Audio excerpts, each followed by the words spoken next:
தன்னை நம்பி கெட்டவர்கள் யாரும் இல்லை, நம்பாமல் கெட்டவர்கள் பலர் உள்ளதாக அதிமுக பொதுச் செயலாளர் எடப்பாடி பழனிசாமி தெரிவித்துள்ளார்.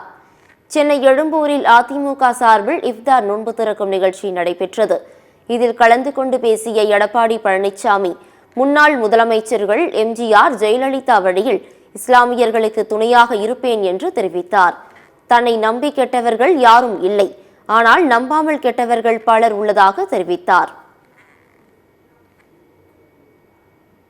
எனது அரசியல் பயணம் ஒரு நதியின் பயணத்தை போன்றது. சில ஊற்றாக தோன்றி ஓடையாக மாறி அருவியாக கொட்டி அமைதியாக மெல்ல நடந்து வயல்தோறும் விளைச்சலுக்கு பாயும் ஒரு நதியைப் போல நானும் நாட்டு மக்களுக்கு பயன்பட வேண்டும் என்று ஓடிக்கொண்டிருக்கின்றேன், உழைத்துக் கொண்டே இருக்கின்றேன். புரட்சித் தலைவர் சொன்னதை போல் என்னை நம்பாமல் கெட்டவர்கள் பலர் இருக்கலாம், ஆனால் நம்பி கெட்டவர்கள் இன்று வரை யாரும் இல்லை.